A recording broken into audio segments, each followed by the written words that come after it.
truc de fou. C'est un truc de malade. Salut à tous, c'est l'envers du manga, j'espère que vous allez bien.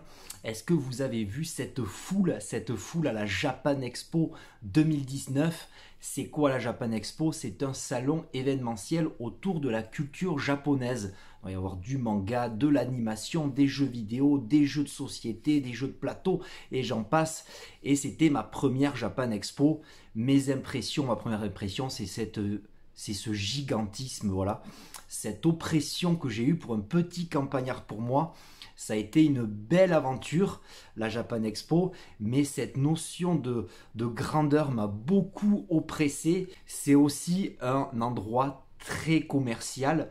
Donc je vais vous dire en quelques points, et notamment 3 points, pour quelles raisons je suis parti à la Japan Expo, pourquoi j'ai tenté l'expérience Japan Expo. N'hésitez pas à vous abonner, à liker, à partager, à cliquer sur les liens des réseaux sociaux dans la description. Et tout de suite, on est parti. Alors tout de suite, on va parler des achats manga. Les achats manga, c'est l'occasion d'avoir des avant-premières ou pas.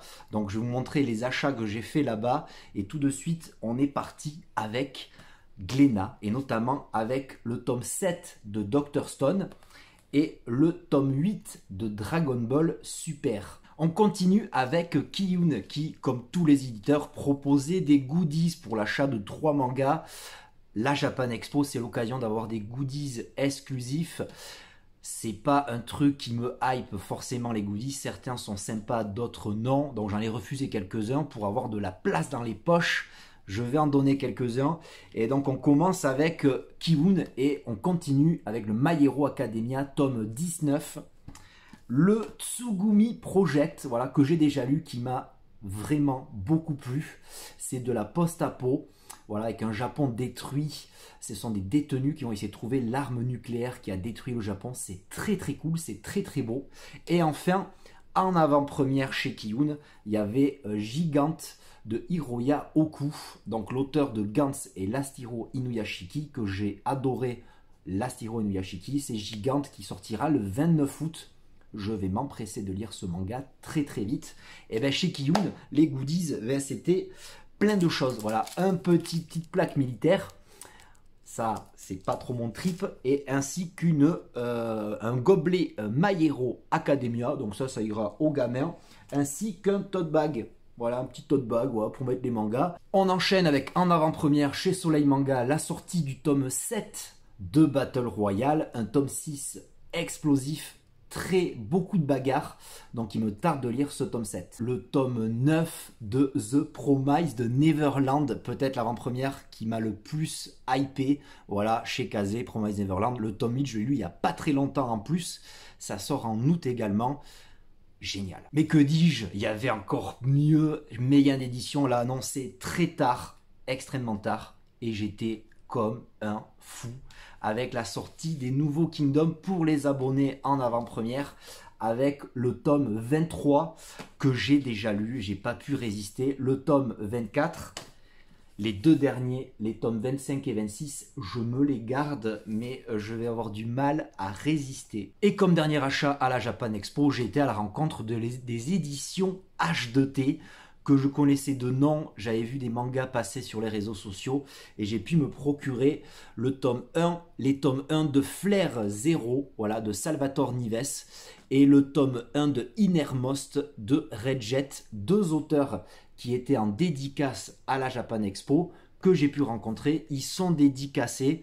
Je vous tiens au courant sur ces 2 mangas et je fais une petite transition des familles avec le deuxième point sur lequel je voulais aller à la Japan Expo, c'était la rencontre des éditeurs. Et c'est l'occasion aussi de faire des dédicaces. Donc merci pour votre accueil, les éditions H2T. Et donc ça a été l'occasion aussi de rencontrer les éditions Château avec Quand la neige m'appelle, qui sera maintenant protégé dans un petit tote bag. Voilà, pour leur premier anniversaire, les éditions Château. Un grand big up à vous.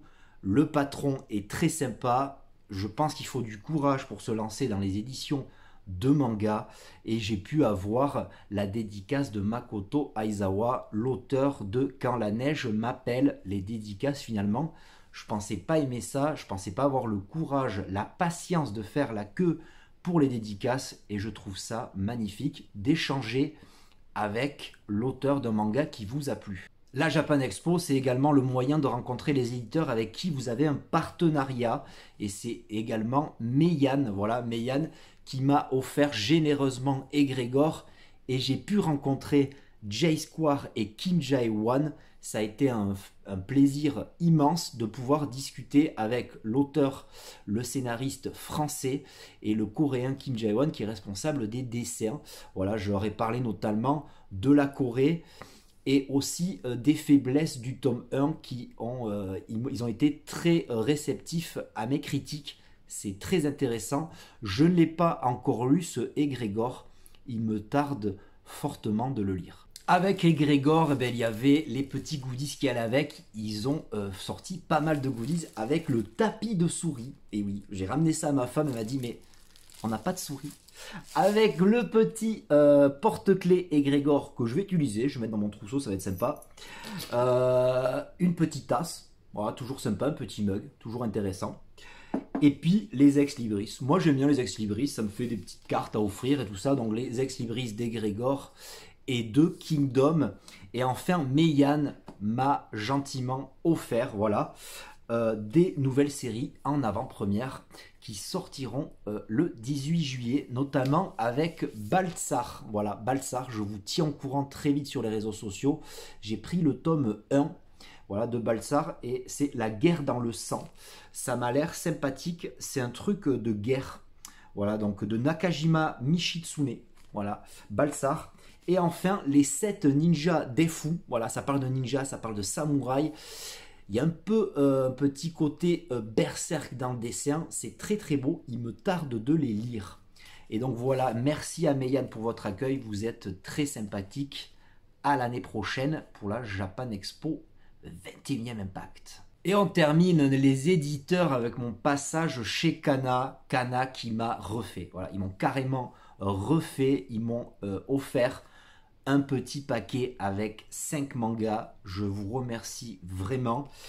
Et alors là, c'est les 2 Slam Dunk tome 3 et 4 qui sont sortis récemment. Voilà, il me tarde de les lire parce que je ne connais pas Slam Dunk. J'ai découvert Slam Dunk avec cette Star Edition.